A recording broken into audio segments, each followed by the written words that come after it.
The world has already ended, and yet the city never sleeps. Neon hums in the rain, static buzzes from broken signs. The people of New Eridu dance, smile, and sell their souls to the rhythm of survival.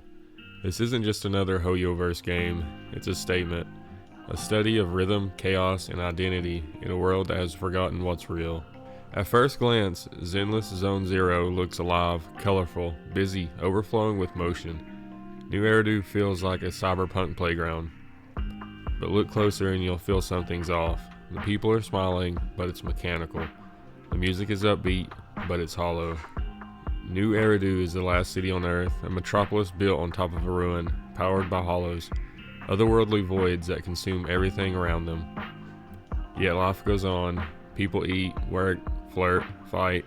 Everything feels fine.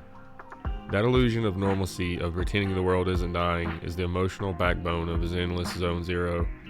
It's not a post-apocalypse, it's a post-normalcy. Humanity didn't rebuild, it rebranded. In this world, you're not a hero, you're a proxy, the person behind the screen. Your job isn't to fight, but to connect. You coordinate squads who dive into the hollows, controlling them remotely like digital avatars. And here's where Zenless Zone Zero becomes something brilliant. It's not just a combat game, it's a meditation on mediation itself. You don't enter the world, you broadcast it. Every mission feels like tuning into a signal, watching chaos unfold from a safe distance. And maybe that's the point, because isn't that what we all do? We watch, we scroll, we interact through screens, never truly there but always involved. Zero understands the digital condition that we experience life through a lens of broadcast and controlled chaos. It's not escapism, it's a mirror. Combat in Zero is pure rhythm. Every hit lands like percussion, every dodge is a rest between notes. Every perfect switch feels like hitting the downbeat in a song only you can hear. It's not just fighting, it's dancing. This isn't the floaty elemental flow of Genshin Impact or the turn-based structure of Honkai Star Rail. This is kinetic performance. When you nail a perfect dodge encounter, time slows like the world itself. Just acknowledge your rhythm.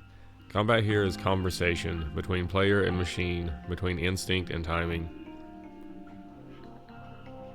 There's no stat screen telling you to care. The game feels good because it's built like a song. It's Hoyoverse's most mechanical, most physical, and most musical system to date. In a world of endless noise, combat becomes the only place where silence means mastery. Everyone notices how Zero looks, but style here isn't just window dressing, it's survival. The city's colors are too bright, the music too catchy, the characters too charming, because they have to be. When the world collapses, fashion becomes faith. In Zero, style is a mask people wear to cope with emptiness. Even the game's UI, sleek, minimal, hyper-stylized, reflects a world that's desperately holding itself together through performance. It's the same energy as social media aesthetics. Filter your pain, caption your exhaustion, smile for the algorithm. Zero takes that cultural truth and turns it into art. It's not parodying modern life, it's living it. There's a haunting duality at play. Everything in Zenless Zone Zero exists both as reality and as a broadcast. The city itself runs like a content feed. Endless, addictive, numbing. People don't just survive here, they perform survival. The hollows then aren't just supernatural voids, they're metaphors for how memory, trauma, and media distort what's real.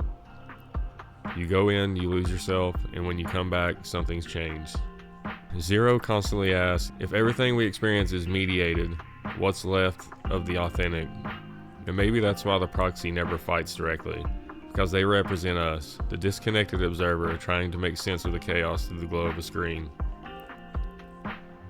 For all its digital noise, Zero is deeply human. Every character, from the stoic agents to the upbeat misfits, carry emotional weight. They're broken in their own ways, but they find purpose through rhythm, through movement, through connection.